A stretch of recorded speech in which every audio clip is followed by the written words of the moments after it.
After kicking off the season in style at the World Center of Racing in Daytona Beach, the Continental Tire Sports Car Challenge Series headed west for wild action in Austin, Texas, at the world-renowned Circuit of the Americas.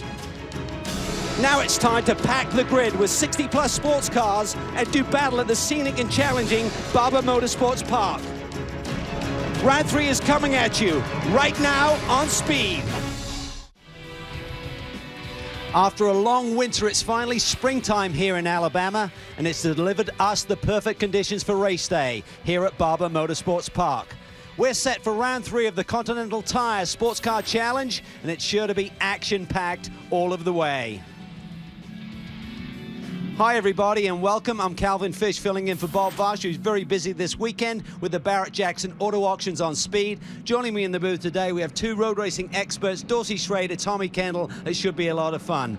Boys, when I look at those points tables right now, 2 things stand out to me. First of all, we have 5 different manufacturers represented in the top 5 points in the championship. And when I look at the 2 race winners in GS, I see them all the way down in 9th and 11th, even though they've had a win. So they haven't backed it up, and that really hurt a championship charge, Dorsey. Yeah, you know, you don't want to drop out of any races, but look at the complexity of what we're dealing with here today. We have a 2.3-mile racetrack that's very tough to pass on. We have 57 cars in 2 classes, and they've never turned a lap in the dry yet. Half of them didn't get to qualify. They'll start on driver points, or on team points, I should say. And on top of that, we have a new chief steward who discourages car-to-car contact. But other than that, no problem. Tommy, I know you haven't had a race call with us before, but you're a big fan of this series. When you combine this many race cars and this tight a racetrack, what sort of recipe do we have for us today? Well, as Dorsey laid it out, there's no variable, so it should be pretty straightforward. It reminds me of if you shake up a bottle of soda and you take the cap off, you don't know what's going to happen. Actually, you do know what's going to happen. Last year, it took a while to get going. The potential for a cluster dance on the start is quite high. I'm going to try to keep my fan cheering down and be a professional, though, for the 2.5 hours. Well, it certainly should be a lot of fun. Now, as the starting grid rolls at the top of the screen, we'll take a look at our GS storylines. We need to talk to Chuck Espenlaub on the pole. He finished 5th here last year. He's looking to go better this day on hand. And Get Carter, Al Carter qualified 3rd. He's got double duty today, so he'll not only drive the 45, but also the 48 machine. And Barber Bums, the 13 car won here in 2012. They're the GS points leader, but they only qualified down in 8th. Now, Chris Neville and Greg Creamer will join us on pit lane for today's race. First, let's go to Chris for more on GS. Well, Calvin, you can see it's an absolutely gorgeous day here in Birmingham, Alabama, about 70, 75 degrees ambient temperature. I just checked the track temperature. Track temp is about 110 degrees. And as Dorsey was saying earlier, the past few days, none of these teams have seen a dry track, let alone a track at that temperature. However, a couple teams were here testing about 2 weeks ago. Multimatic, the Aston Martin team, and then also RSR Honda was here 2 weeks ago. They had 2 days of dry testing. Those teams think they really figured something out when they were here before. And I also talked to a couple drivers that participated in the Rolex Series race just a little while ago. Bill Arberlin, Paul Donnellana. They said because they were just in that race, they think a few things they learned about tire wear is going to translate to this race. Cal? Great stuff, Chris. Next, let's get to the ST storylines for the day. Compass is certainly dialed in. The number 75 machine is leading the points right now. Freedom Fighters, the 25 car, nearly won last year's championship. They're already up to 2nd place in the points. And first timers, Skull Candy and CJ Wilson teams won first time out this year. So lots to play for in the ST class. For more on ST, let's go down to Greg Creamer.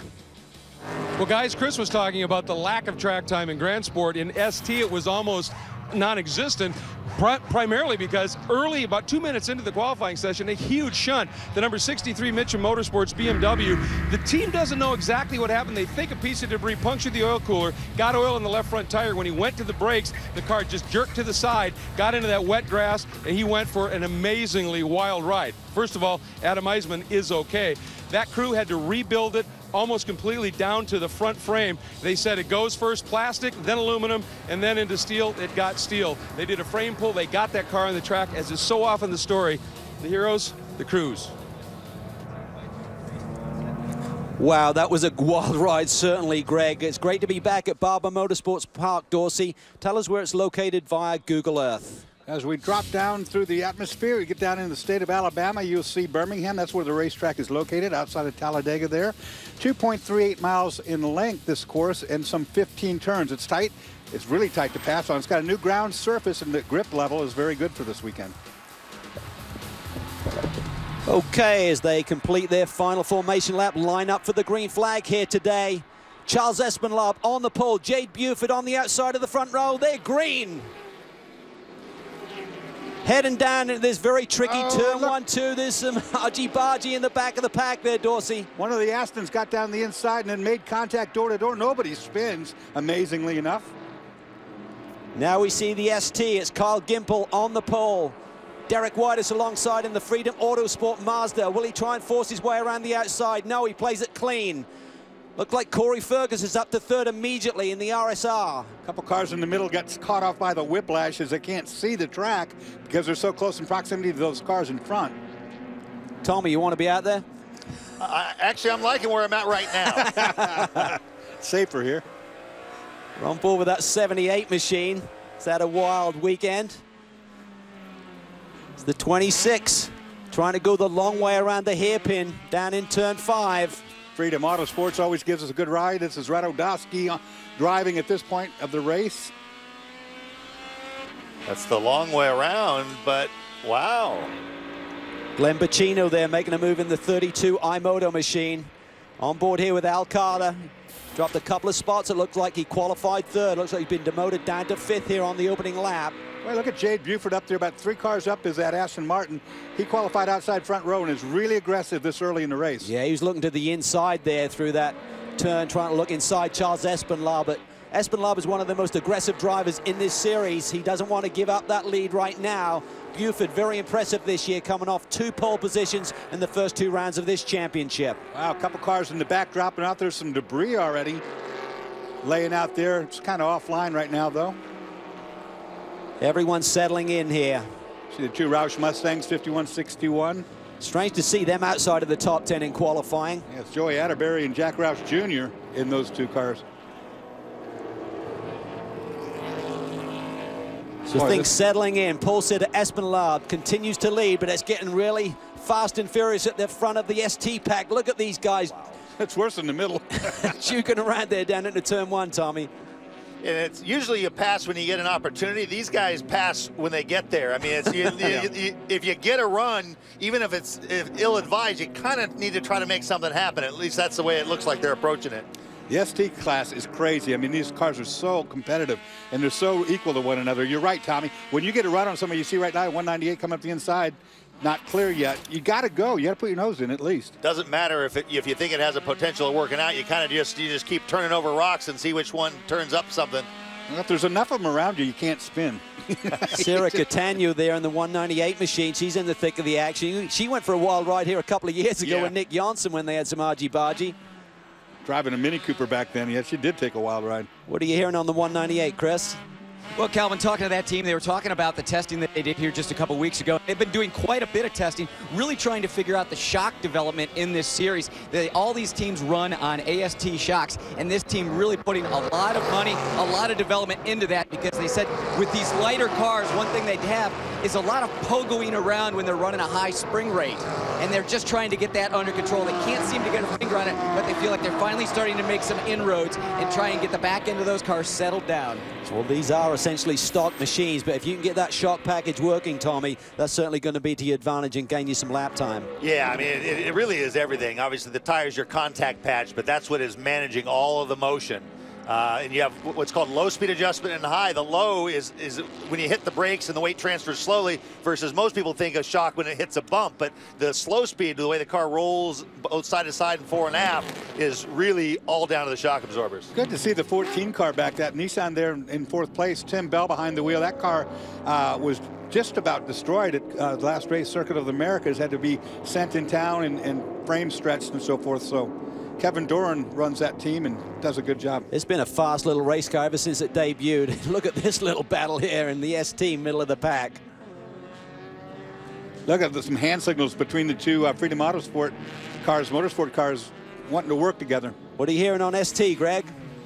Well, just something we should update is because of that incident I talked about top of the show with the BMW qualifying for us canceled, so they've set the grid based on points. Now obviously you're up at the front, you're a pretty good solid package if you're leading in the points, but not necessarily the cars that are great for this track are at the front, so it could be really interesting back in the pack. You know, we talked about it before. They diamond ground the entire surface of the racetrack, which gives it some abrasiveness to it. It's increased the amount of grip potential, and the lap times are much faster. This is the quickest any of these cars have ever run here. See Corey Fergus there in the second position, starting to feel some heat now from the number 56 car of Jesse Coombs. Look at them side by side. This is great stuff. And oh, the Freedom Motorsport car gets tucked in the inside. Yeah, he said, I'll take a piece of this. That's why you said you can't spin. You always got someone to lean on. As long as if you're in the middle with one on either side, you're good. 8 tires grip better than 4? Is that what you're saying? Derek White is not afraid to rub fenders here in this series. They always seem to put forward a great championship charge. Look at this. That just popped out. 5 abreast there down the front straightaway. Yeah, let's try get 3 where 1 will go. Nice move. But you got, I mean, these are so competitive. You'll see that every time they come off the corner onto a straightaway. Everybody's positioning. That 23 car, Dorsey, so close to victory at Circuit of the Americas. Terry Borchella thought he had it in hand, and then he got demoted to the final spot on the podium in the last couple of laps. But the team is showing a lot of speed. They're now running Dinan power in that BMW, and it's really shown some big gains. Steve Dinan is the guru for BMW horsepower. I mean, he's got an engine shop in California, and he really has got tied in with the factory with BMW. He's got a really, really good business going. Building the power plants in the Ganassi DPs. Yeah, absolutely. See Chad Gilsinger there in the middle of this pack, the black machine, the number 93 car from Hart. They've had a really rough start to this championship year, had a couple of big wins middle of last year, he and Michael Valiente, so they're way down in points, so he's having to fight his way through the field with potentially a much faster car than the cars he's around right now. You got to know these guys in ST have more fun per mile than anybody else out there. I mean, it's a constant war. As soon as they drop the green, it's like this all the way to the finish. I was going to say, I've changed my mind. I want to be out there. Yeah, I think this would be fun. Well, we're going to take a break. I'd like to say things will settle down here, but that never happens in these series. We're going to catch our breath. As we go to a break, you can see the top 5. Espinlard from Buford, Curran, Bell, and Alcada round out the top 5. Welcome back as action continues here at Barber Motorsports Park. Quick look at the race analysis. 2 hours, 30 minutes timed event. Dorsey 2.38, very busy road course, 15 turns, lots of shifts, and about 55 cars took the green flag here today. And like I said, these guys are just now learning what it's like to drive on a dry track, as all of the sessions were in the wet, and the last one, of course, that Greg was talking about, what didn't even get going with that wreck. So the ST guys didn't even get to qualify. So they're learning on the run, if you will. And from that onboard shot from Al Carter, you saw the Aston up in front really starting to put some black marks down, slide around quite a bit. So this is their first experience, not only in the drive, but with any sort of a long run, figuring out how their balance is changing and so forth. Got a pretty good battle here at the front still, though. BMW, Aston, and Nissan.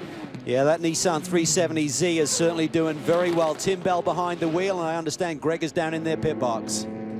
I am, and I'm with Kevin Doran. And Kevin, you know, you guys haven't had the greatest start to the season, but boy, that Nissan, it looks to be pretty well suited to this track, and Tim Bell did a nice job in qualifying. Yeah, the V6 Nissan's, you know, a little down on power to the V8 cars, but we're lighter, and it just fits this tight track perfectly. With the lack of track time you guys have had, how much are they out there driving right now sort of by braille, trying to figure out what they've got in terms of tires?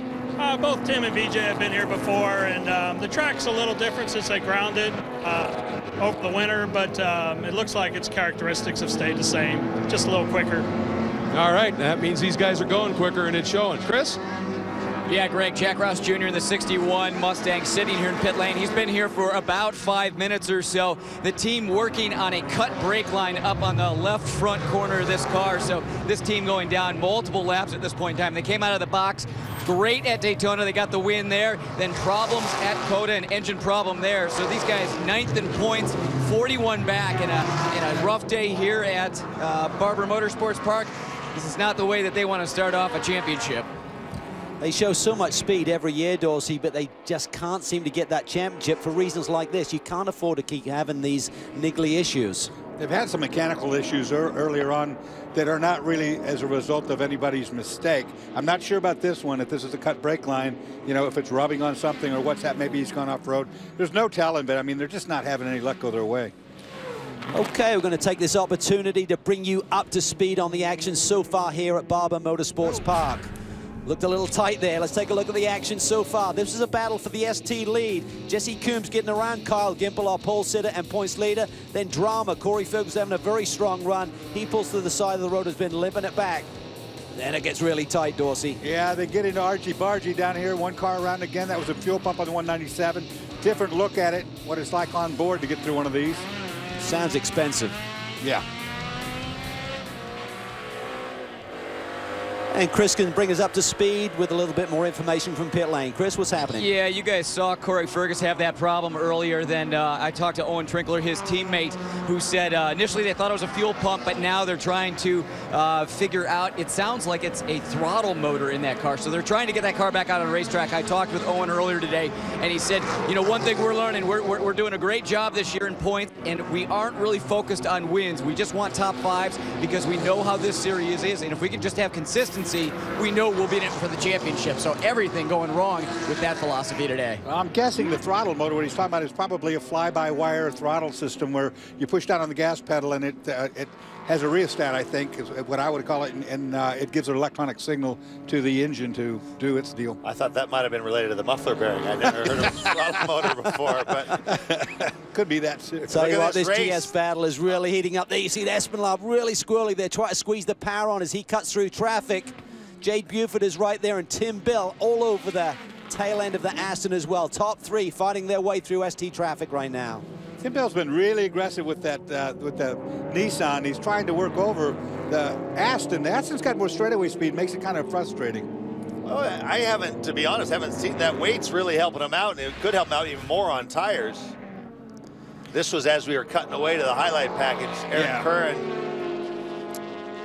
That kind of, he got pinched, he got up on the curb, and this will show it better. Oh, they made contact, definitely. Yeah, Eric had committed there to the inside, and the 198 came across towards the apex. And again, we keep talking about it. New sheriff in town, Dorsey. He's talking about contact and spins, but they both spin, so we'll have to wait and see. And what the process that's going on right now, they look at that wreck and then they look at it from several different angles. I mean, we've got the angle we've seen. He's got more angles back there, and then he'll say, based on what he sees, whether he thinks that's an avoidable contact situation. And that's why it takes a little bit longer before they call a penalty. It's just not instantaneous. They want to make sure they've made the right decision. There's been so much talk about it. We actually sat down with Paul Walter and asked for some clarification. It's not just avoidable contact, because as you and I know, there's multiple pedals in the car, and all the contact's avoidable. What they're looking at, is it unreasonable, is really a better way to look at it. And that'll, any incident where someone gets affected, they're going to review it. Not all action will be taken in every incident. Mine were all unavoidable contact. And there's two sides to that story. You don't want to numb the racing down, but in this series, we certainly see maybe too much action. Quick way from the pit lane. Boys are taking a break, in ready for the first round of pit stops. Top five right now, led by Espenlaub in GS and Jesse Coombs in ST. Today, NASCAR Race Day gets you fired up for a showdown in the Lone Star State. Get the ultimate pre-race setup as NASCAR hits the asphalt of the Great American Speedway. NASCAR Race Day fueled by Sunoco today at 5 p.m. Eastern, only on Speed. Look at the Aston, boys, a little bit sideways there through the high-speed section. And we've had a change for second position. Tim Bell took advantage of traffic and got a better shot off the hairpin and drove right by Jade Buford. And he'd been working on him for a long time. I mean, he's been patient for sure, but he tries to go every time he gets an opportunity. Okay, well, we certainly saw the CKS Camaro in the thick of the action today. Chris is down in their pit box.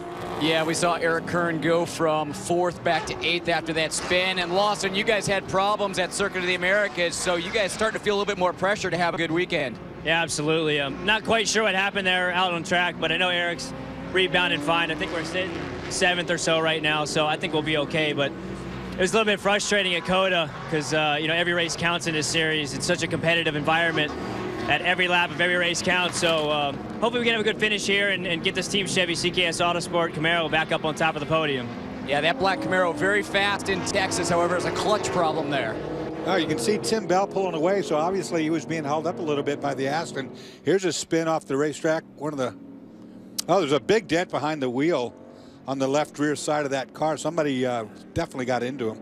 Roger Miller there trying to find some traction to get back on the racetrack. It's going to be tough there with the incline. He needs to roll it back down and get a better angle on that one. I think you may have got turned by the 33 machine. Let's take a look at a replay here. I'd say so. Ooh. Now, brutal. It was brutal, but this is also the car that was in the middle of the ST cars earlier. So obviously Roger Miller deserves to not be run over, but he was in the middle, running basically ST speed in a GS car. And Roger just put himself in that ditch. You know, he wasn't there. He was on the racetrack. He got too much adrenaline going and lit up the tires and drove himself down into that hole. This was our leader just before we went to break, and Espinal has dropped all the way down to 18th. So we certainly had a problem. That's promoted Tim Bell to the lead of this race, closely followed by Jade Buford. So Espinal, some kind of drama here. I said earlier this car was getting loose. I could see it wagging the tail off the corners. Could be just because of the aggressive nature of what he was having to do to stay up there, but we'll try to figure out what happened. Could well be he went off, and with the track being as wet as it was, took a while to get going again. Yep. I say that the grass being as wet as it was. Claimed 4Line's third GS pole of that team's career, and he was looking to have this car in pretty good shape to hand over to Al Carter, who's pulling double duty. Al Carter's currently running in the 6th spot in the 45 machine. When he gets out, hopefully they'll stop this car afterwards and he'll be able to jump straight in. Greg, what's been going on with the 48 machine? We haven't seen it. Well, guys, it actually made a pit stop was what happened, and they said that they had a little issue with the tires. Apparently they brought them in, they threw the new set of tires on, and they topped them off with fuel, and they're telling me now that the 45 is going to come in as well. So it's going to be interesting to see how this unfolds here. I don't think they did any driver's changes. They can, obviously, with Carter in the 45, so I'm not exactly sure whether this is some issue with the tires or whether they planned this. They looked very calm and said this is what we were looking to do from the get-go. Well, sometimes if you think about these GS cars go about an hour on fuel as a 2.5-hour race, so you got to do 2 stops, and they're probably in a window where they can now do it on 1 more stop. So if they felt they had a problem, it's like, okay, let's make sure we can have a look at it, and also it's going to keep us into a 2-stop window. Plus, like I said, this is the first time they've been on a dry racetrack. They don't have any tire wear pattern to go for it, but right now I think this could be a strategy. Just see where we are right now. Okay, we're past the 30-minute mark. 45 cars in, Greg. It's in, and they are doing a driver's change, so that was a bit of a surprise. They're getting Al out as his earliest opportunity. Hugh Plum getting behind the wheel. Now Al, of course, will get in the car that Espinal was driving, and right behind them comes the 3rd car, the number 46 Trim Tech machine. Mark Bowden bringing it in, and they're turning that one over to Brian Sellers. So this is, as they said, complete strategy, the plan. They're getting Al out, getting in some rest. He'll finish up, and they're getting, as we talked about, Hugh Plum in this number 45. Great stop. This fall line crew managing 3 cars beautifully down here. Just completing that stop now. There you see Bowden crawling out and over the wall. Sellers in, just doing these left side tires. This team wanted to get this first stop done, get the guns in the car, and make sure they, as you put it, Cal, had that fuel window. They can do it now, 1 more stop, and they can also get a good look at these tires. Can you believe how close Hugh Plum is to the steering wheel? No, I can't. And he might regret having an in-car camera because the belts, you're not supposed to release your belts before you're in. Look how close he is. I saw him move the seat forward, and he's a tall guy. You know, that's not a short man right there. He is up on that wheel. He must be king of the shuffle steer if he has a big moment, because I ain't sure you can. Yeah, you can't crash your arms from there. Arms are going to be spaghetti. I think it's just down to past the 30-minute mark, so the starting drivers will get their points for the day, and then they can also do it on 1 more stop. Greg's down in the 4-line pit. Al, you're in, you're out, you're getting back in. Busy day. Busy day for sure. Starting the 45 there, missed on the setup a little bit. We were tight all week, but with a cooler temperature, car was pretty loose out there, so a handful. So at least I know what we need getting back in the 48 there. I see that we're running pretty good, so we'll see what happens when I get it back out there. But hi to everybody in Delaware. Thanks to Be Positive Foundation and Eagle Tech. Absolutely, and again, they got a good look at those tires, and they can make some air adjustments at least when they do their next set of stops. I used to do that, drive cars and 2 cars in the same class, and I always had a conflict of interest if I was about to pass myself. You know, should I do that or not? I've heard you argue with yourself before. That doesn't surprise me. Some things haven't changed, Dorsey, actually. Okay, we're going to take this opportunity to take a quick break. Tim Bell leads from Jade Buford. Nick Mancusi having a great run. Tonight, after the checkered flag falls in Texas, turn to Speed for the ultimate post-race coverage. Join the celebration with the winner in NASCAR Victory Lane. Tonight, live from Texas, immediately following the race right here on Speed. We've got a full course caution for some action on the racetrack, and it has been really heating up. The ST battle has been sensational. Jesse Coombs has got Stephen McAleer, the winner from COTA, all over his tail in that little MX-5 car. So that was really heating up, but this is the problem. The car's stranded on the exit of turn 1. Been there for a couple of laps. Let's get down to pit lane. Let's go down to Chris. Well, Mark Miller looking to try and get another victory after that victory a couple weeks ago in Texas. You're wanting to get behind that wheel, so we're going to be real quick here, but you guys, another perfect track for that Mazda. Yeah, Barber's last year was a great track for us, and we knew going in that number 5 mod space MX-5 was going to be pretty strong here. So, you know, we've been biding our time, really. Steven's run a hell of a race out there. He's just trying to stay out of trouble, and I'll tell you, Combs is pretty quick in that BMW, so I know when they pit, they're going to be pretty strong because they always take fresh tires, and they're always going to be pretty fast. So we hope to get a good stop and get out in the lead, hopefully. Let's let him go because he's getting his head sack and he's ready to get behind the wheel. Greg? Well, Combs is quick. The guy who's going to be getting in is quick. Jeff Mosing, you guys, what a great story you've got here. Came in here, you said you haven't had the swings and arrows of the season some of the other guys have had with wins and then nothing. You guys have just been consistently scoring points. You guys are leading this thing. Yeah, we've been real fortunate with the last 2 races, and Jesse's been really doing a great job with our BMW, and I can't say enough about Ken Murillo, you know, with Murillo Racing. He gives us a no-nonsense car at every single track. We just need a little bit of luck sometimes. You know, we had, with this new surface, we're trying to figure out what the Continental tires are doing, and it looks like we've got it dialed in. Full course caution, but you look pretty calm. You're not getting in at this point? I'm sorry? It's a full course caution, but you look calm. You're not getting in at this point. Yeah, he'll be putting me in a couple of laps. I try to keep my nerves at bay until I get back on track. All right, folks, that's Jeff Mosing. Another great story out there is the number 35 Aquilani car. You know, we've seen them racing forever. They most recently were running a Subaru, but now they're in a Ford Mustang. It's a brand new program. A 3-week build on the car before the start of the season. And the amazing thing is they came down here, they had a little issue with the normal starting driver. The left front tire changer for the team is starting in that car. He's going to get out, Andrew will get in, and then they borrowed a front tire changer for that stop. For the second one, he'll get back out and start running the guns. It's going to be interesting to see. He's already, though, taken that car from 14th to 9th. Great early run for the Phoenix Promotions team. I've watched this car being built on Facebook from the Phoenix Motorsports guys. You know, Andrew Aquilani, they build a lot of race cars for a lot of people. I've watched this car from its ground up, you know, being built. It's really cool to be able to see that and then see it on this racetrack here. You know, it just got completed 2 days ago. I mean, how many crew chiefs dream of this? I mean, isn't that how Ricky Bobby got here? Yeah, that's right. I mean, a tire changer. Witnessing the birth of a star. Yeah, it's a very cool story, certainly, and Joe Aquilani does a great job.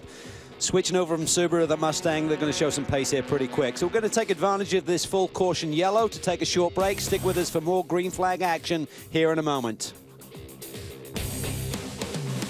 Welcome back to Barber Motorsports Park. Let's bring you up to speed on pit stop action. Here we see Eric Curran getting out of the car. He had a moment, had a big spin, got into it in traffic, turning it over to Lawson Archenbach. This 55 car has been in the mix all day, Dorsey. Aston Martin in this one case was going really well as well. And the 14 Nissan comes in to the attention of the crew. Doran there. He actually gets involved. We've watched him here for long enough. Yeah, they were leading, and there's going to be BJ Zacharias behind the wheel, and then that 56 machine, that's been going really well. It's going to be Mosing behind the wheel. He won the GX class at COTA, and then won the Freedom Motorsport. Tom Long there doing a little dance there through the fuel hoses, getting Derek Whitus out. So it'll be Tom Long behind the wheel as we get green flag action. Look at this, 5 abreast. That Mustang in the middle didn't come up to speed, and it got everybody separated. Stuff flying everywhere, debris on the racetrack. 2 races back-to-back today. Oh, the 55 is wide, and then contact. he gets into it with the 83 machine. No spin, no harm, no damage so far. That's Ken Wilden in the 83 trying to get his lap back. He just got it. He did get it so far. Courtesy of the Aston run a little bit wide through turn 1. Actually, it's the number 16, not the 55. So it's Mancuso there, who stayed out, didn't take a pit stop. Now we're on board in the 45. Look at that BMW struggling to put the power down. Yeah. But he's up next to, he's on the wrong side. This, we never see how this works out. There's the Stevenson Camaro coming up. The 9 will get that position. Hard right-hander up ahead here. John Edwards behind the wheel of that Camaro, who's already had a win here today with Rob Nadell in the Rolex Series, who he's going for a twofer. Another car that's in the mix right there, the 51, we haven't seen much of, is Shelby Blackstock right there in the other Roush Mustang. And he was mixing it up just a minute ago with that 55 Aston Martin. So he's got intention of going forward. Shelby's really shown a lot of form here this year, but very surprising to see both Roush Mustangs outside of the top 10 in qualifying. See if they can rebound here in race conditions. Look at Edwards looking really aggressive here on Nick Mancuso. His tires are going to be fresher. Nick hasn't hit the pit lane yet, so those tires, the Continental tires, are going to be used up a little bit. Well, you got to know that when you're dancing around him like that, that car can break loose anytime. And this is going to hurt Nick's charge, I think. You're a sitting duck with the older tire right now with all these guys with fresh. 32 laps on Nick Mancuso's tires. Shelby Blackstock not only driving this car, but he's transferred over to open wheel cars, have done really well. Talk about taking a ride. Here's one. That's the shortcut. You can get away with that. Yeah. If you just stay on right there. Yeah, he lost time there. He was he did. Segment time was good for him. Here we go on the backside, a little bump and run right here. No harm, no foul, looks pretty clean. You're just going to get this type of rubbing here in this series. Absolutely. Cars are so equal, and, you know, there's just only so much room, and they'll fill it up with cars. Mancuso went from first to now fourth, trying to defend against Hugh Plum. Yeah, not quite sure of the strategy there. Chris, what's the call down there? Well, I think the call was, let's leave him out, give him a little bit more time while they want to bring the other cars in and get those driver changes done. And you can see he's really hanging on with those older tires. And that car was not able to participate at Circuit of the Americas because the Aston Martin can be ordered 2 different ways. It can be ordered in the GT4 format and also in the Grand Am format. And when they ordered this car, they accidentally sent them a GT4 format, which essentially means it didn't have the door bars in it. And then also the roll hoop was 2 millimeters thinner metal in that car, so that car essentially was not allowed to run at Circuit of the Americas because it wasn't compliant with the rules in this series. And right after that race, Aston Martin did send 3 crew members over to Canada and changed out that roll hoop and that cage in about 2 days. So that car obviously very quick, but Nick Mancuso hanging on for everything he can. Yeah, it was really tough for Nick, and I think Frankie Montecalvo there couldn't compete at Circuit of the Americas. They were so pumped up about visiting there for the first time, had to just sit and watch for the weekend. Oh, this is dicey up here through this part. Oh, side by side there is tough. Hugh Plum behind the wheel, trying to make some moves here up into that top 5 for 4 line and be positive foundation. I think it's settled down a little bit, so Nick Mancuso may have got some pickup on his tires because he seems to be picking up the pace a little bit now, even though the tires are well worn. This guy's launching him off the curbs. What a battle, just nose to tail. Battle 4th through about 10th. Orbland's in the top 10 now. He'll be a factor in that yellow and blue Turner Motorsports car coming off a victory in Austin. Yeah, he'll make himself to be a pain here very shortly. Make himself known. Great shot, tails away there through this high-speed section. Here comes Hugh Plum. Got the inside run, but has to give it up at the apex.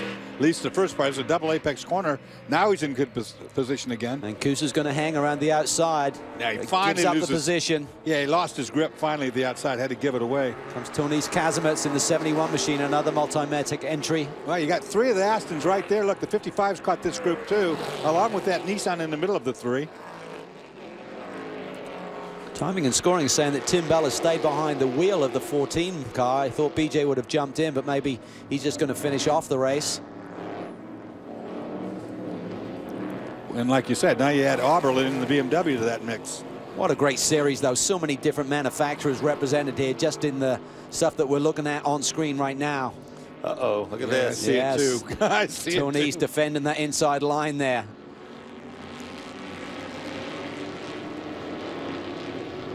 He's been quick. Yeah, that car has got a lot of potential. It's got a short wheelbase, so it's a bit twitchy, but it's pretty quick straight line speed-wise. It's good in brake zones. Even shorter wheelbase at Coda, right? Much shorter wheelbase at Coda. Took a serious hit. That was a shame for those guys. They had to do a lot of work. Disassemble that car. Look at Oberlin just systematically picking him off. So, I mean, he's going to be a pain here in a minute. Well, we saw the Hart boys trying to cut their way through the field with the gunslinger. Greg Creamer's down in pit lane with him. Yeah, driving the opening stint in the number 93 Honda America race team entry. And Chad, you guys kind of got caught out by points, so you had to start back. Made a great charge, got spun, damaged a wheel, dropped back, still augured your way up, and then a problem on the pit stop. Yeah, it's too bad. We've had a lot of bad luck this year, but we have a really strong car. Like you said, we kind of got a little bit behind from the points in qualifying because of what happened in qualifying. But, you know, the car's really strong, and Michael's really good. I have confidence that we're going to get back up there. The Continental tires are hanging on pretty good, so, you know, we just got to hope for the best. And the Michael he's referring to has got some experience on this track earlier today, driving the Mike Shank Racing Daytona prototype. The issue is that rear wheel is still bent, so it's going to be interesting to see if that holds together, guys. Look at that train of cars, boys. I mean, that looks like some fun if it goes clean. It's a great story, that Hart team, Honda of America racing team, is basically the employees there kind of work after hours. They're not paid professionals to get that car to the racetrack, so it's brilliant that they are able to score a couple of victories last year. Well, things are certainly heating up here. We expect most of these GS cars to have one more pit stop.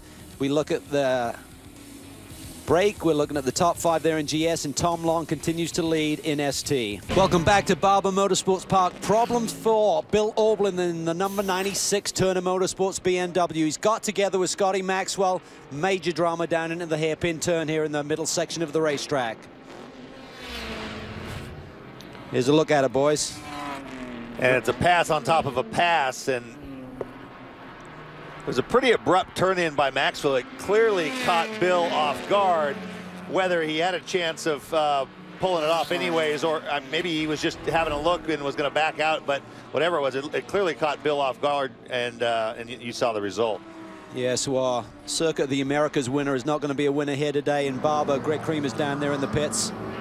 Yeah, we just saw the replay. Bill, from your perspective, what happened?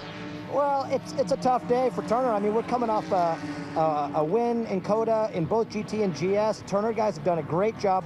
It's so competitive in Continental that we were so evenly matched. I went for a brake zone that I thought I had, and then the door started to close, and I think Scotty's right ahead of me, and that's the last guy you'd ever want to touch. Nicest guy in the world. Those Multimatic guys deserve to win if they get it. I'm sorry I touched them. And then the door closed, and I just seemed to get a tire, climb right up on him, and I did a giant wheelie, and now it's a bad day for Turner. So hopefully we get some points and go to the next one. Well, the crew is thrashing hard. It came in, towed out on both sides, so they're doing some serious suspension work on that right front corner. Chris? Yeah, Greg, and when we saw that contact, immediately the Multimatic crew stood up, ready for the 55 to come to pit lane. But after a couple laps, Scott Maxwell reporting to the team that the car seems to be fine. You would think that left rear corner would have taken a significant hit there, and at least probably some suspension damage, or the car wouldn't be working as well. But Scott Maxwell happy with the car right now, so maybe a little bit of the bad luck that this team has been having is going to be shed today, because they have been fast all year. 2 poles this year, but no top 10 finishes. Got a little bit of tire rub on the left rear on the high load areas, but not all the way around the racetrack, so that's not too bad of a deal. But the bad news for Bill Oberlin is if they fix his car, he's going to still have to come back under green and serve a penalty, which will be a stop plus 60 for avoidable contact. That's going to take him out of contention. Yeah, that'll definitely take him out. It's been a rough roll for these 55 boys. I mean, they've shown so much pace here this year. We talked about Buford's couple of poles to start the season, front row again here. and just can't seem to get it right in the races. So two of our front-running cars having drama. You kind of confirm what I said, you know, where it's so close, you got to take every run you've got, and obviously not all of them turn out well. And that one really, when you look at the replay, wasn't even close. But so whatever led to that, I mean, Bill seemed to be falling on a sword there, saying it was his doing, which it clearly mostly was. But the turn-in was real abrupt, and I think Maxwell probably didn't even know he was there. Was looked more focused on the car he was trying to pass. Didn't look like Bill was being really aggressive there to even make a move, but just found himself in the wrong place at the wrong time. And talked about that strategy from the 4-line boys. We now see the 48 car leading once again. Charles Espinlab was the pole sitter, and he's going to be turning it over to Al Carter on this next pit stop, which we expect should happen in about the next 15 to 20 minutes. Makes it so hard when you got 4 guys that are all trying to pass one another into one corner area. You know, you usually only have to concentrate on one car that you're trying to get around, but when everybody is stacked in like that with very little margin of error, things can happen. It's an accordion of a different effect. If the guy on the outside turns in earlier than Maxwell thought, he turns in a little earlier. Bill is still thinking, okay, I'm taking a look, but I can still get out. No, and the hole's gone. Yeah. Well, Espinlab leads, but John Edwards is a man on a mission. He's coming off a victory earlier today. Here he comes, right in those curbs in that Camaro. He's got the hammer down. He's cut that lead down to just under 4.5 seconds. The Stevenson's guys work really hard on the shock package. Mike Johnson makes these cars. He wants them to use those curbs. So many crew chiefs say, stay off the curbs, stay off the curbs. You're going to break my stuff. Mike says, I want the car to work on those curbs because it gives you a little bit more racing room. Gives you a much better radius through the corners. Brian Sellers just under a second behind Edwards, so he's very much in the mix here as well. So 4-line currently run 1, 3, and 4. BMW's looking tough here today. I bet you on his new go-kart track he doesn't allow guys up on the curb. Just guessing. Why don't you sneak in there I should in disguise? Should go there and terrorize him. Oh, look at this. ST traffic really hurting Edwards' progress right there. The Freedom Autosport boys are having another great day, Greg. Fantastic day, and it all started with the fact that they come in here second in the points, and with the grid being set up by points, that second place at COTA sets you up nicely for this race here. Derek Whitus, great start, and right now Tom Long, who had some experience in the GX class and the Rolex race before, is out there now. Yeah, it's been a great race so far. That GX car ran pretty well today with the Mazda. Anytime you got Mazda on the car, it does pretty well. And here today, we're not the fastest, but we're definitely keeping to the corners. It's a track that's well suited for us. It's not about the speed of the straightaways. It's about how well that Mazda handles, and it's tough to beat that. The team and everybody in Freedom Autosport has put together a great car and done a great job with those Continental tires. And, you know, we're just excited to be able to say thanks to all the men and women around the world that protect our freedom, and especially to Corporal Singer, who made the ultimate sacrifice, and hello to his family at home. Absolutely, and how those tires working now? You guys got so little track time. You know, you're right. It was a lot of rain, didn't get a lot of track time, but that's really where you're able to unload a car where the team did a great job and you were ready to go. So the Mazda is also pretty light, so it's pretty easy on the tires, but it's warmed up, it's getting slick, but the Continentals are doing well. Clearly, as they continue to run strong. And he may have that Mazda hat on now. When I first came to him, he had an FSU hat on and was smiling. Tell you what, it's really heartbreak for that team as we see the 56 car hanging its rear bumper right now. They were really in the catbird seat for the championship last year, and then they had some weird electrical fault in the wet at Lime Rock, Dorsey, and they just plummeted down the order. The irony was they didn't do anything to the race car. They took it out for a test, and the car ran flawlessly a couple of weeks later, so it was just one of those deals, but it cost them the championship. Hate electrical stuff. That bumper cover needs to go away, because if it doesn't, the officials might say that they don't want that going through a windshield and make that car come in. It's just made out of a rubbery substance. It's not a big deal, and we see it a lot, but it needs to go away. It needs to go away and fall off so it doesn't fall off and go through someone's windshield. Is that what you're saying? Just go away.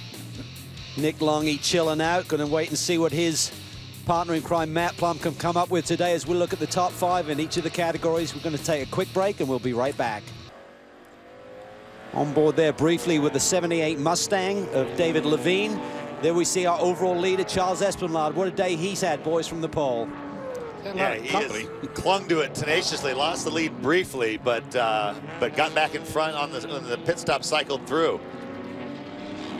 John Edwards has been hounding him. He's cut the gap down to just 1.3 seconds right now as he looks for his second victory on the day. Look at the front of Edwards' car. The whole front end of that Camaro pushed down and in. They've had a war going on, make no doubt about that. These guys were in real close proximity just a lap or so ago. His car is really hooked up, though. He's really closed in on the leader, and he's dropped Brian Sellers a little bit in the second of the four-line BMWs by like 3 seconds. And we're hearing that the 9 car may be very close to their pit stop window where they can do it without an additional stop. So I think they've got to get to about the just under the hour mark. Do you think other people are going to throw 2 on? Talking about how many tires to take. In the beginning, but I think it's equally going to be as tough to pass people.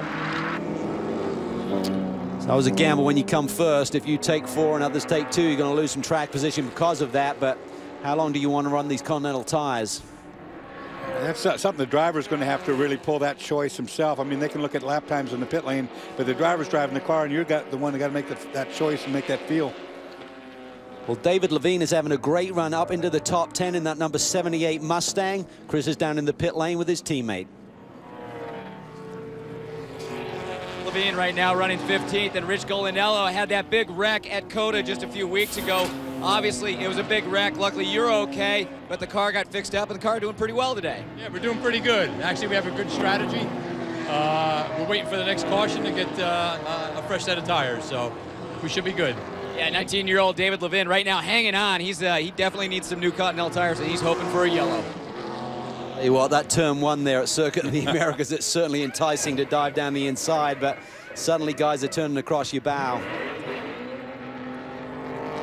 45 in and out. That's Hugh Plum staying behind the wheel. Al Carter started that car, so those boys feel with 61 minutes on the board, they're good to go on fuel. Looks like a good stop too. There's a drag race off pit lane. Brian Sellers as well. 15 cars in, so just over an hour on this tighter, twistier circuit. You're not burning up the fuel as hard as you were at COTA.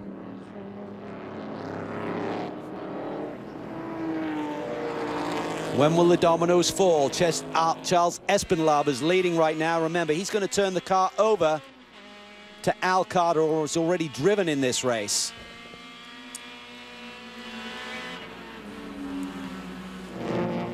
This is the ST lead we're looking at right now. Looks like Tom Long from Andrew Carbonell, the 2. Actually, that's second. Oh, that's second, actually. That's second, third. But again, like I was about to say, it looks a lot like it did at COTA, where it's Mazda's working together. At this point, working together, but it's not over with yet.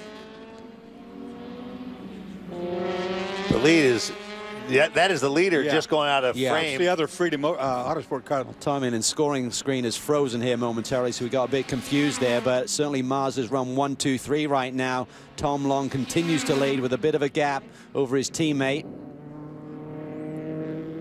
Saw such a great finish at the last race with these guys. Kind of expect the same thing. Tom Long's got a pretty good lead up there in front, though, but there he is. Hard not to root for these guys with a name like Freedom Autosport and running the picture of one of our soldiers that died in battle. Hard not to root for these guys, and these MX-5s are putting on a heck of a race. 1, 2, 3 right now. And I'm assuming that they've got tremendous fuel mileage here because they pitted with about an hour 50 to go in this race. That's so unbelievable. That is really stretching things here. We've only had the 1 caution, and that was a 4-lap, which is what you always see. So remarkably clean racing in both classes of racing today. Kind of what this car is known for is handling it. Not, doesn't have big power, so it tends to sip the fuel a little bit. Pretty nice little advertisement for Mazda. Lightweight, fun, and frugal on the sipping the gas. Second car, the number 3 car, the Saney car, has something stuck underneath it. It could just be a cone or something. I don't think it's any consequence. There's something dragging underneath. You know what it looks like? It looks to me like one of those molded sort of the brake ducts. Yeah. And if that's the case, that side could get hot. Leader is in. Greg is there. Doing the driver change. You got Espenlaub getting out. Al Carter again doing double duty. He is in. Ooh, a little bit of a problem getting the door closed. It got hung up on the jack, but no problem. They still had the tires to do. Espenlaub now doing up all of the belt, now doing the window net. so far, again, this is a routine stop. Those little hiccups don't matter if, oh, we've got a problem on the left front. Something wrong with a couple of the lugs. Something is sticking there. Oh, this is huge. Okay, now he's down and he is away. And we are less than an hour to go. And let's get down to Chris Neville.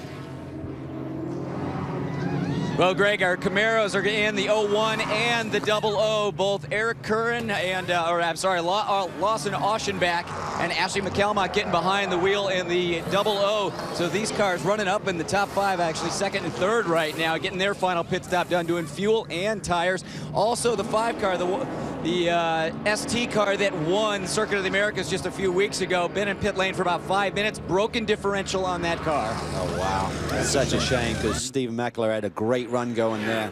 That's another winner now that loses a race. Yeah. You know, of all these guys that win races, they throw the next one away, or they don't, not intentionally, but I mean, that's the way the year's going right now. Yeah, we keep talking about that, Dorsey. You've got to have a consistent run. There's so many cars. When you have a problem, suddenly you plummet down the points for the day. And this is our GS leader. John Edwards will probably stay in the car and for fuel. And do they do 2 or do they do 4 tires, Greg? That's the question. They've got 4 ready, but the problem is you could hear them on the radio. They were wondering, do we just want to do 2? The damage to the front of it doesn't look like it's anything serious.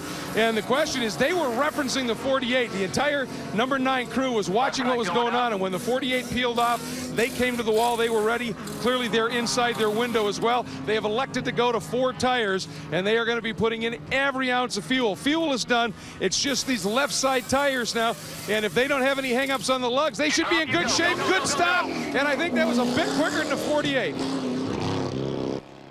Nice clean stop there. Great execution. John Edwards is on fire here today. He's got 4 fresh Continental tires. Can he take it to victory lane for the 2nd time here today for that team?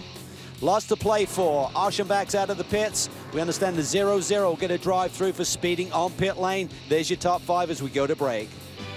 Some fantastic looks from the museum here at Barber. We're getting ready to go back to green flag racing here in a moment, so let's take this opportunity to recap what has happened in the race to this point today.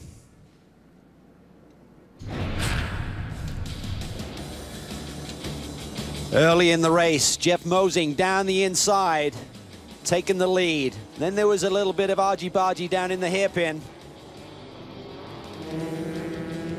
And the 198 seems to be in the wars here today. Here he gets attacked by Eric Curran. They go for a quick spin, no penalty. Then the 158 of Roger Miller gets attacked down into that high-speed chicane. Mosing again, this time with a wild ride. Almost makes it work, except he gets up here. Then 2 of the leading lights in the GS class. Bill Oberlin runs over the back of Scott Maxwell down in turn 5 once again. And then this was a big one, Tommy. And this is the reason we're under caution. We had 2 of the faster cars splitting that 99 M3, and Maxwell started to turn down into the corner, and at the same time that the 98 was sort of trying to give room to Brian Sellers on the inside. Green flag is out, and John Edwards leads Brian Sellers back to the stripe. It's now Matt Plum in the Rum Bum machine, the defending champions here at Barber, up to 3rd. Embringham is 4th. Tony's Kazimierz 5th. Doesn't surprise me. We haven't seen much of the Rum Bum car. It never shows its face till the end, and then it becomes very prevalent. I got a Conti Challenge primer from Nick Longy today and asked him who he was worried about. He pretty much rattled off most of these cars right here. Yeah, right.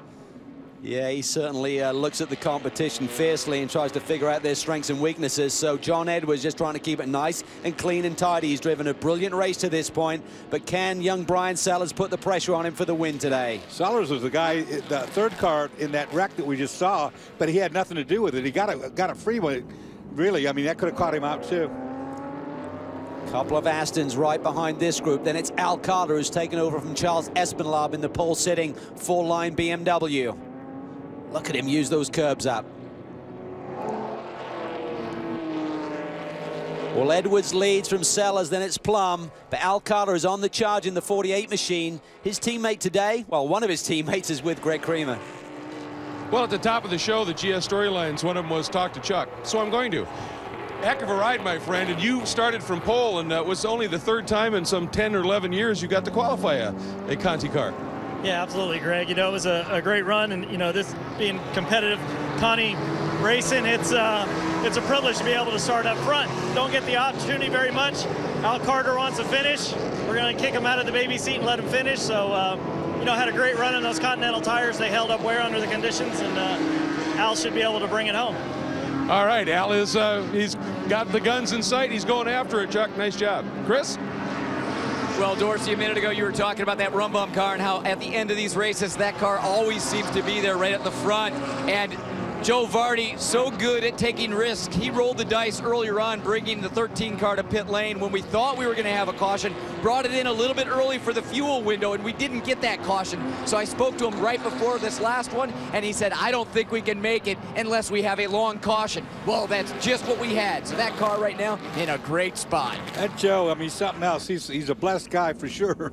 Things go his way. He's a very smart guy running this team. And these are very competent drivers that he's got behind the wheel as well. He is really sharp. He is really shrewd. And I think if you don't really know strategy very well, just follow what the 13 car does and what the 9 team does, because they seem to get it right more often than not. Joe Vardy's look been at in this racing game for 40-some years. And look at this. Sellers, that's where that incident happened. He's worrying Edwards big time. Yeah. He's got to battle on 2 fronts because he's got to worry about the car behind him as well with Plum. That's what I'm saying. He's got to be aggressive in trying to get around Edwards, because if you don't do that, you got Matt Plum that's right on top of you, and right behind that 2 Astons, and then we go on and on and on. We're hearing no penalty on the 99 incident, which is really a sandwich job with Maxwell in the mix and Sellers as well. So Sellers really starting to put the heat on John Edwards here. And Plum is close too, and then the 2 Astons.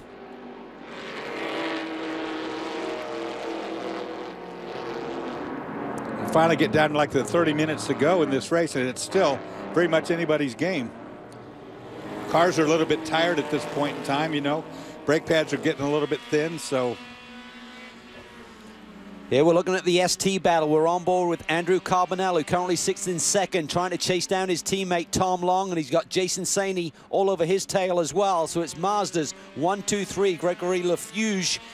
And the number 81 BMW is 4th, and Terry Borschel, who had a great podium run at COTA, is down in the 5th spot. Speaking of that 4th place BMW, Greg Creamer's in their pit box. I am, and the Bibberworld team has done a great job. I'm with James Clay, the team principal, and James, obviously starting this one on points, you ended up back in 12th, but you guys just methodically worked your way there. After this restart, in 4th, looks like those Mazdas just eking away a little bit. Oh man, those MX-5s are pretty tough today. You know, they've been running good all day. It's a lightweight car. This is a tight little track with lots of transitions. We knew we were fighting an uphill battle here. Holding 4th is pretty impressive, and I'm pretty happy with that. We'll see how it goes. Yeah, Greg Leafou's doing a nice job out there for you. Absolutely, Greg's rock solid. Tyler Cook, you know, fantastic job in his stint. You know, if nothing else, we're absolutely consistent. We have a good car for the long run. You know, see if we can wrap this thing up under green, and maybe we got a little something at the end. All right, they're looking for green to the end. I think we all are. This is going to be fun. Yeah, they certainly had a great start to the championship year. Greg finishing 2nd at Daytona, but followed that up with a 31st place finish in Austin. So again, the consistency hasn't been there for some of the leading lights in both classes this year. Look at this little battle. Yeah, this is, like I said, this is how it came down at the end of COTA too. All 3 of these cars really now hooked up. Jason Saney in 3rd. He knows these cars well, so he was an MX-5 champion a few years ago. Then went on to do great things in the Touring Car Championship, Touring Car category, in the Speedwell Challenge Championship. And obviously these guys are teammates. I'm not sure the term team orders has a translation into Conti, because these guys seem to go at it. He can't really afford to cool it with the other person, with the other non-team car right behind.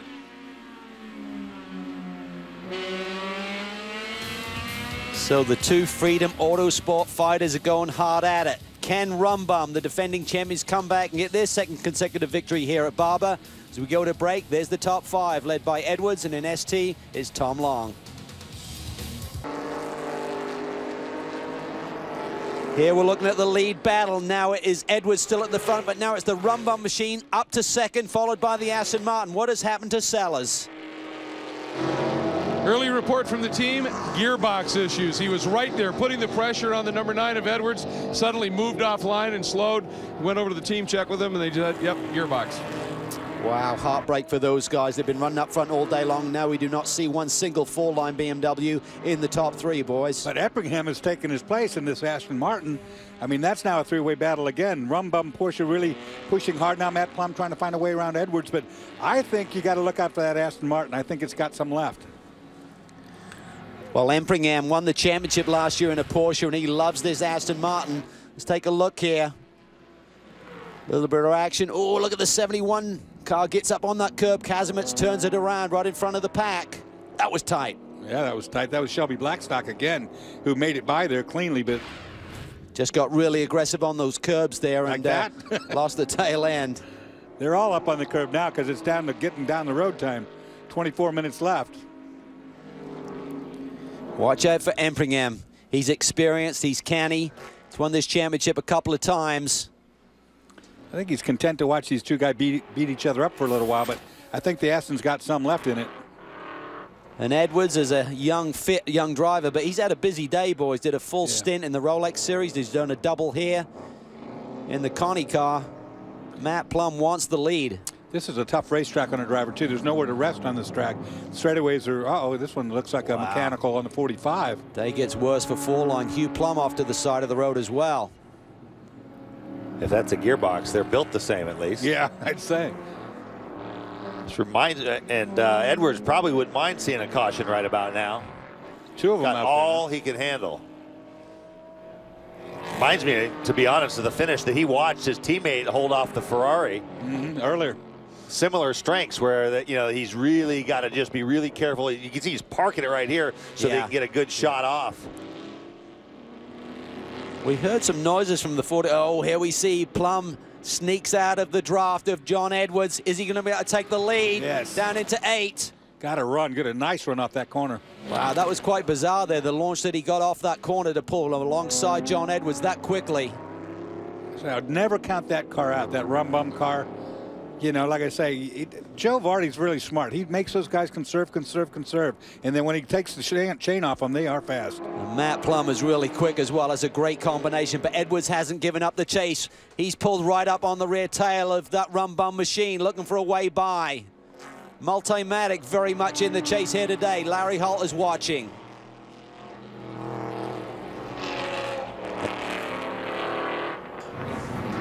Yeah, you can see that Aston Martin there right in the mix too. Larry Holt's group here just here 2 weeks ago testing, and Larry, obviously that helped out. What do you have for the Camaro and the Porsche up in front?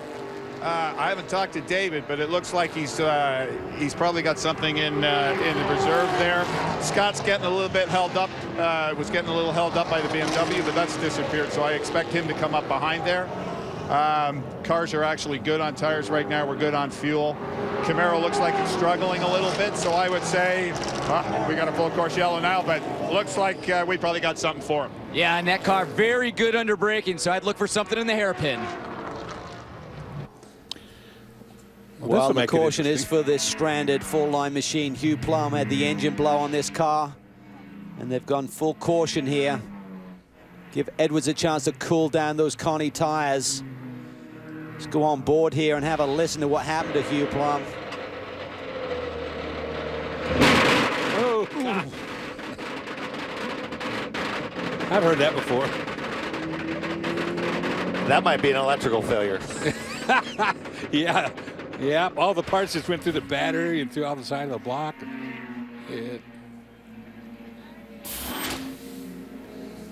Well, guys, the team, I just checked in with them in the 45, and they said that one, they had lost 4th gear a little bit earlier in the race, and they said that what Al said was that he thinks that whole thing, the gearbox, just shattered as a result. So they think that might be the issue. You just heard the onboard. You make the call. The 46, they think it may also have been a CV joint, and I was talking to the team, and they said if we get him back there, that we can do in 3 minutes, but we can't get him back here. You know, with that much noise, if it's not an engine thing, the next thing I would go to is sort of like a broken drive shaft, because that thing was beating the heck out of the bottom of the car. Something was rattling around it. The gearbox usually, when it goes, it makes some noise, but that was just nasty. We listened to the car under caution. It was really rough sounding, wasn't it, Tom? I heard that too. Yeah, that was the gearbox part I think he was talking about, when you could hear that being rough like that. Whatever broke right there, though, it was flailing around in there pretty good. This is one of the best teams in the business. They really prepare the cars very well, so it's very unusual to see these guys hit problems like this. Chris Chris, what's the story with C.J. Wilson today? Well, we saw earlier problems with his number 5 car, that differential failure, but the 3 car looking like it's in a good position. Jason Saney behind the wheel. He's talking about whether he really has anything for those Mazdas in front of him, the Freedom Mazdas, and he's telling the team that he seems a little bit better under braking, especially going into the hairpin. So now that we're kind of re-racking here for a dash to the checkered flag, he might try and take a move down there in the middle of this course. He's certainly got the experience in one of these cars to know what makes them tick and what their strengths are. And he's been watching these Freedom cars for many, many laps now, so he'll know where they may be a little bit vulnerable. Good news is that 45 car to the side on the side, I didn't see any oil anywhere. So that also makes me think it's more of a drive shaft issue. There's no oil behind it. Okay, we've got some cleanup to do here. We're going to get those 2 four-lane cars out of the way. Here we see some of the beautiful statues here at Barber Motorsports Park. We're going to take this advantage of this full-course yellow to take a quick break. We'll be back for more green flag action. Welcome back to Barber. We're still under caution here as we get ready for the final shootout in today's race. Top 5 in GS is Matt Plum from John Edwards, David Empringham, Scott Maxwell, and Lawson Oschenbach. In ST, it's Tom Long, Andrew Carbonell, Jason Saney, Gregory Lafuge, and Terry Borscheller. Let's get down to Greg in pit lane. Yeah, a little bit earlier in the show, we talked about a unique development that was going on in the Phoenix team with the driver also doing multi-duty, and Kurt Rezzitano. You started the car, actually hauled it up into the top 10 with a great drive. Then you got out, and then you went back to your normal job and saw you changing front tires. Yeah, we had a little bit of light crew this weekend, so we decided we were just going to do it ourselves and try to limit as many people as we can get. I don't mind doing the tires. I actually really enjoy it, so I also really enjoy driving the car. So, yeah, we're having fun this weekend. You had to borrow a guy, though, to get that first stop done then, right? Yeah, we actually, Burton loaned us their front tire changer for the first stop, so that was very nice of them. We like helping each other out, but, yeah, we're very grateful for them for giving us a guy to change the front tires. So you going to see a little more opportunity behind the wheel instead of changing them? Yeah, I think so. We're going to see how this race develops and how the rest of the season goes, but we're hoping to keep running the car. We're having fun with the Mustang. We need a little bit of help from the rules, but we're having a good time driving it at least. It's a very solid car. Well, you notice the grin on his face. You know, there are busy days at the racetrack, and then there's his kind of busy day, which is a good one. Chris? Yeah, there's Joe Vardy, who's looking very serious down here at the Rum Bum Camp. He's the mastermind behind this team. And Joe, everything re-racking here at the end of this race. As you look at those cars around your 13 car, what do you think of that competition? Well, we got 16 minutes to go, and the Continental Sports Car Challenge, anything can happen. I'm not counting my chickens, I'll tell you that. Anybody you're really worried about in that front group? Yeah, worried about the Camaro's got a lot of torque, and the Aston has a lot of power, and coming off on the restarts, that bothers me a little bit. We got the little engine, but as long as we got the momentum, we're good. But on a restart, you know how that works. Your drivers have been the most consistent this year. Are you going for a win, or are you thinking about points? Well, I'm thinking about points, and the boss wants a win. So I think we'll do what the boss says. I would too. Greg? Well, interesting. We were going to come down here and have a chat with the guy who started the car for Terry Borscheller, who's put together such a solid run. Came down there to set it up, and guess what? He's doing double duty today. He crawled behind the wheel of the 22, so he's not here. So right now the crew just standing here, just willing that car on and hoping that that Terry can continue this march to the front. We got a lot of guys doing double duty today in different forms today. Well, that's the great thing about this series. Not all of these teams are fully professional with a fully paid crew, so you have to pull double duty. That Burton team has been doing a great job here this year. We're going to take another quick break. We should be back to green flag action here pretty soon at Barber Motorsports Park. Welcome back to Barber Motorsports Park. The green flag is out, and we go back racing as Matt Plum leads the charge down into turn 1. And he runs a very defensive run down the inside of the straightaway, not to give anything up in turn 1. He gapped John Edwards nicely there at about a 2 or 3 car length lead going into turn 1. Empringham all over the tail of Edwards. And now you got 2 Aston Martins because the teammates there too. Scotty Maxwell been in a lot of action here today. It's going to be important that he gets by the Camaro quickly if he wants a shot. Here he comes. Here he goes. It's going to be tight. This is the racing we're talking about. Do you leave each other enough room? They do. Good hard racing there. That was awesome. Harwitz plus an Oh, inch. now they're banging. That was the inch taken away. It's not over with yet. This is going to be tight. He's going to be all over the curb. Well, he gets it back.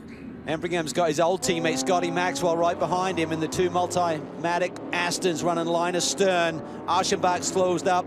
Al Carter's in the mix as well. Edwards was pretty cool on that whole situation right there. And it didn't actually cost him all that didn't cost him too much time to the leader either. Yeah, I thought the Rumbum car would have gapped them a little bit with that action behind him, but they haven't really lost that much ground. Just seems to me like Edwards' tires may not be in the same sort of shape as the Rumbum machine or these Astons right now. He's just hanging on. I agree with you, Cal. He is doing everything he can to keep those two back. Edwards knows where they want to make that move. Ran a really tight line through that long right-hander. And look, it gets it lined up straight, pulls the trigger. He's got some good straight line. Yeah, Porsche looks really good there through those final couple of turns. He gaps the field by a couple of car lengths there. This is definitely what Matt Plum wants to look and see in his rearview mirror, is this big skirmish with 3 cars or 4 cars behind him trying to get position on each other. Tell you what, Shelby Blackstock is coming in the frame as well there in that 51 red Mustang. He's done a brilliant job to claw that car up into the top 7. Embringham not quite as close this time. Edwards takes it down the center of the road, doesn't give such a big door opening on the inside. You know, Shelby might be in a pretty good position as hard as these guys are going at it in front of him. Looks like Maxwell's playing the wingman right now, allowing Embringham to work over Edwards a little bit. Covering the back end. While Stevenson hanging on to second right now. Greg, what are you hearing in pit lane? Well, that's exactly what they're doing, is hanging on. I talked to Mike. I said, is it tires going off? He goes, no. He said, we just don't have as fast a car as the Porsche and that Aston Martin behind us. And he said, Edwards is doing a brilliant job just hanging in there. Embringham, 2 wheels in the grass there. Lost a little bit of ground to Edwards at that point. Astons are definitely working a team strategy now. You can see it. Because Maxwell could have gotten Embringham there when they got loose. ST battle hasn't let up. Look at this. No. The 2 Freedom Autosport cars still running 1-2. As they have for the majority of this race. And there's still Jason Saney in 3rd, Lafusia's 4th, Borchella 5th. Kozarov having another great run for the Skullcandy team. Be a good day for Mazda if they can keep this together. Looked at one point like Carbonell and Saney had a bit more pace than Tom Long. Not now, though. Maybe the cooling down of the tires or whatever during the caution. Got a lot going on behind them. These two look pretty good. Saney drops it away a little bit. Then there's about 4 car lengths back to Gregory Lafuge. As Seth Thomas said. Borchella right behind him, too, for that matter. Excuse me, James Clay said, you know, we just don't seem to have the pace for the Mazdas here today. Good battle here between the 2 BMWs. Yeah, that's what I was talking about, seeing that. Borchella looking for more. So disappointed to lose that victory at the last round of the championship. Drafting off Lafuge right now. That'll help those, you know, more square-bodied cars. Here he comes. Borchella looks to the inside for 4th. Should get that. Yes, he does. So it's Borchella up to 4th. Does he have anything for the Mazdas? Dynan Power now underneath that hood. Can he chase down the leaders with just over 8 minutes to go? For Lafuge, it might be, you know, a better situation to be in that following position, too. Sometimes you can be from behind, be faster than leading. We'll see shortly. He's certainly not gapping him. Borchella leading that BMW duo. Like Tom Long is under control at the front of the pack, but he just needs to bobble a little bit or hit some traffic in the wrong spot, and then Carbonell has a decision to make. Do you play the team player or do you go for the win? Because Saney has closed on these boys once again. Something dragging underneath there, you can see on that 3 machine. That's still there. I'm wondering if Saney didn't back off and let himself get a gap so he can get a run going, trying to do something when he catches them, because once you're back up a little bit. Yeah, once you're all 3 like that, nose to tail, you can't really do much on each other. Sometimes after a restart, the car just come to life a little bit differently in terms of the tire pressures and finding that sweet spot again with the balance of the race car.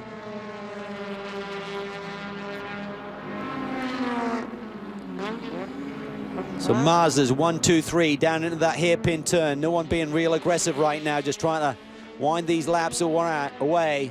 00, Ashley McCalmont having a problem. late in the going. So we just got 7 minutes plus on the board. The top 5 overall and in GS, it's Plum, Edwards, Empringham, Maxwell, and Aschenbach. The Mazdas lead the way in ST. Matt Plum continues to lead. We're going to take you to the checkered flags and see who can hold on for victory here today. Can Rumbum and Matt Plum go 2 for 2 here at Barber? I think they can, and I'll tell you why that is. He's gapping away from Edwards, who is holding at bay these two Astons, but in doing so, he's holding up the speed. I think they're faster than he is. Yeah. Thought Aschenbach may have had something to say here, but he's just settled into that 5th spot. Doesn't seem to be able to go on the attack right now. May have used the car up a little bit in chasing down these leaders. Plum looks really comfortable up front. Take a look here at a replay. That 0-0 that we saw recovering, the 2 car gets into him. Yeah, to her, should I say, and spins her around. Well, lucky did not to get tagged sitting there in the middle of the road, though. The 2 car before he hit him had the right front already caved in, so that wasn't even, I don't think, the first time that had gone down today. For Matt Plum, he's got to drive now very smoothly, just hit all of his marks. He's got enough of a lead that he's not going to give that up in 5 minutes. I mean, he'd have to make a mistake. And with the pressure going on for 2nd place, I think he's in a good spot. Came into this race with a 6-point lead over Jim Norman and Spencer Bumpelli. They've had dramas here today. They didn't get many points on the board.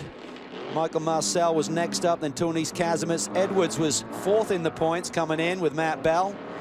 Some 16 points behind, so they're going to increase that buffer, the margin there back from the championship leaders tonight. Edwards has actually opened up a bit of a gap now in the 2 Aston Martins.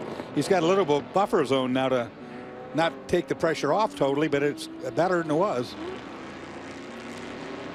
I'll tell you what, everyone seems to be playing it a lot cleaner, Tommy, and you have to wonder about these new rules in terms of the contact, whether that's coming into play right now.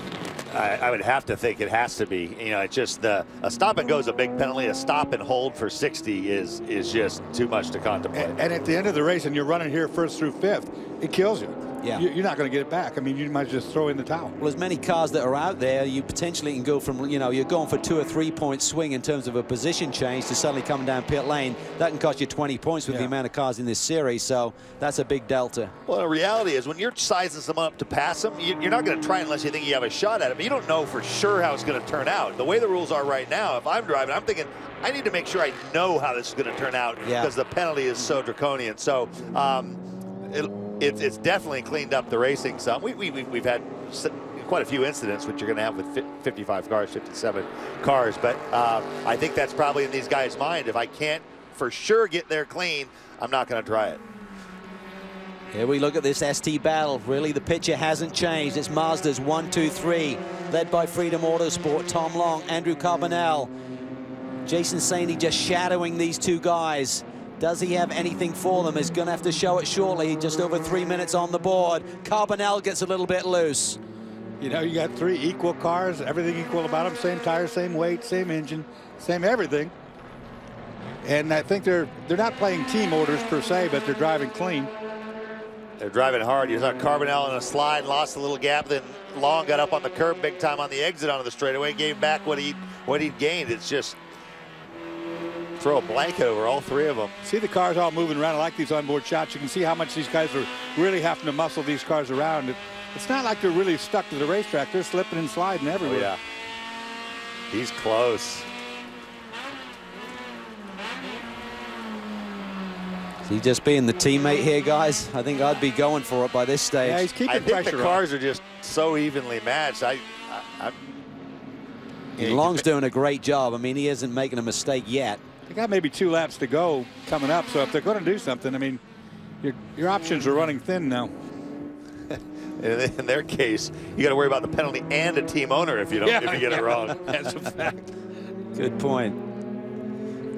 I hate those meetings. I don't want to get on the wrong side of Derek Whitus. No, you did. I did. It was ugly. He had to pay dearly. Here we see Matt Plum across the stripe one more time. John Edwards just over 2 seconds back. Then it's Empringham from Maxwell and Aschenbach. Things have settled down here a little bit.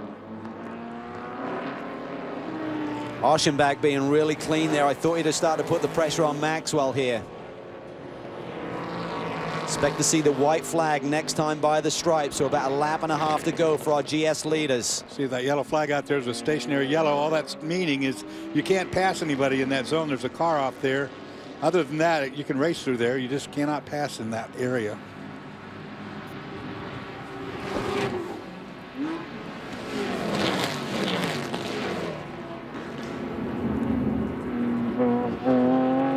Leader running laps in the 137 range. Birmingham's a little bit quicker, as is Oschenbach, but not enough to make the difference right now. Everyone running within 2 or 3 tenths of one another. Plum just hitting his marks. Edwards hanging on for another podium here today. He had a win here this morning. Can he get another podium finish? I think there's going to be a late, this lap there's going to be a lot of pressure put on. Let's just put it that way. Hey, look at here. ST starting to get position. Cornell must have slipped up a little. So it was taking the defensive. Yep, around the middle of the road there. Didn't want to give Saney the inside line down into the brake zone for 5. It's running a good back door for the team. Here is our white flag with 1 to go. Matt Plum, the rum bum Porsche. I like Joe Vardy's answer. I'm thinking championship, but the boss wants to win. Yeah, exactly. I was about to say when we were talking to each other, if you talk about a guy that can come down off of the bench and go behind the wheel, that guy could. He's been doing this a long time. Well, if you're talking points, you get the win. It takes care of itself, yeah, right? It does. That's right. You don't have to worry about points if you're number 1. ST battle, 1 more lap to go. No change. Still Mazda 1, 2, 3. Borcheller's closing in, but he's not going to get there. Yeah, Borcheller's definitely got some speed. I feel if he could have got up to that 4th position a little bit earlier in this race, and chipping away about half a second a lap on this front-running trio. In fact, Saney's wanting to make a move. It's going to be hard with 2 cars. You got to be able to get between them. You know, like you said, Tommy, you got to have a way to make that pass happen and make it clean. That makes it tough when there's 2 guys and they're not going to want you to do that. It's their 2nd victory.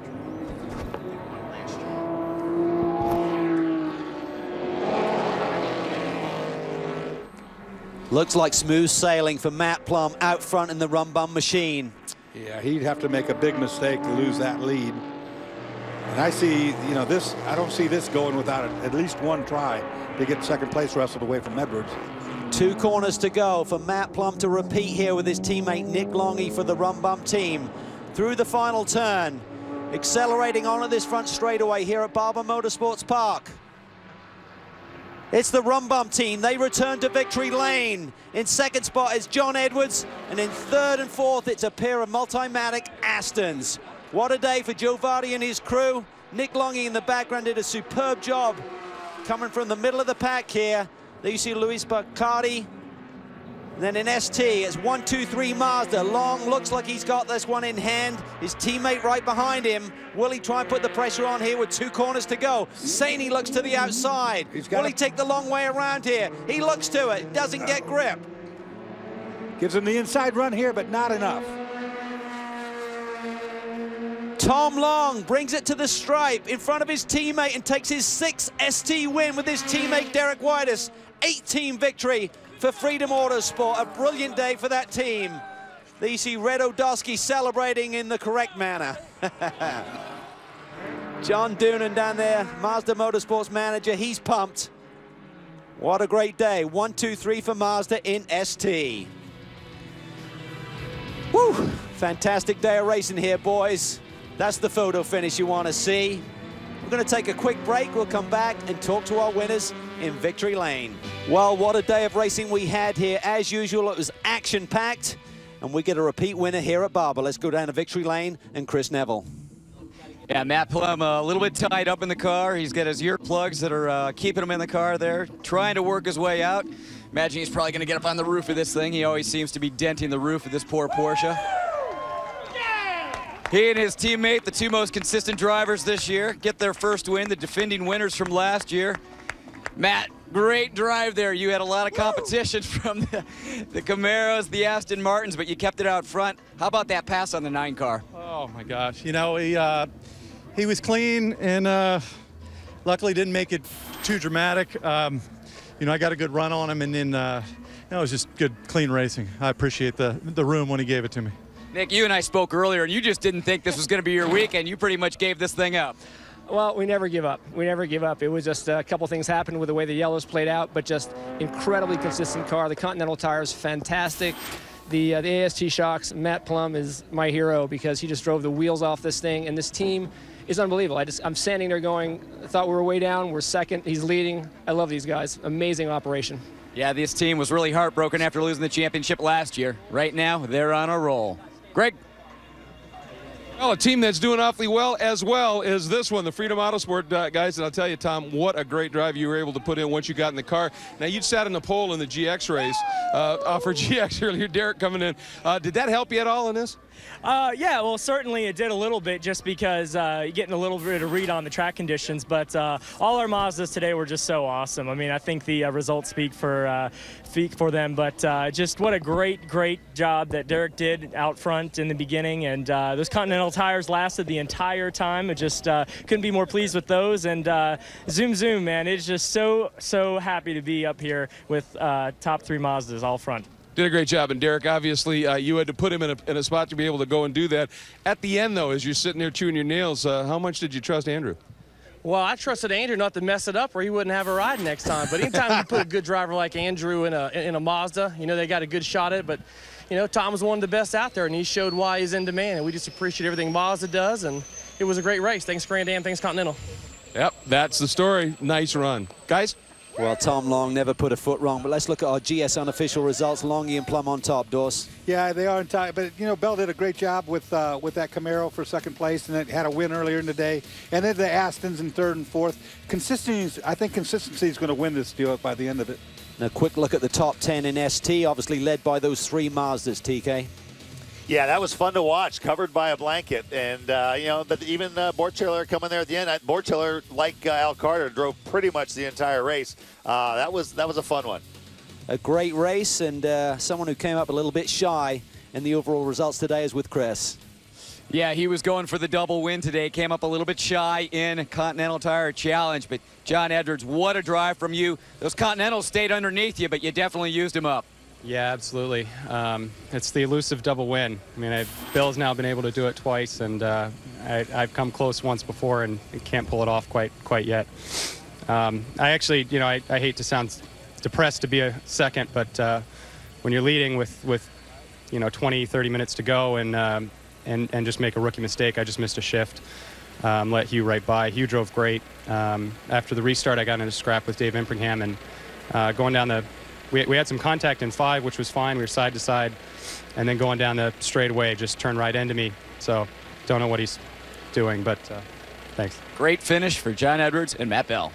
Well, that explains a lot in terms of him missing the shift. Let's look at the overall standings now. Plum and Longy extend to 17 points over John Edwards and Matt Bell. Impringham Ferrano in third. Quick look at the ST point standings. Derek Whitus out on top. Tom Long 5 points behind. Then it's Eversley and Gimble who came into this round with a championship lead. Rogers and Seth Thomas behind. What do you think, boys? Fun racing as always in the Connie Series. Absolutely fun racing, and it's going to be consistent. He wins this, and you know, a guy like Joe Vardy up on top of that booth, it's going to help these guys out. They're going to have to take care of the rum bum portion. It was just, I mean, it's just a scrap. No matter whether you're running first or 15th, there's 10 cars around. A lot of fun.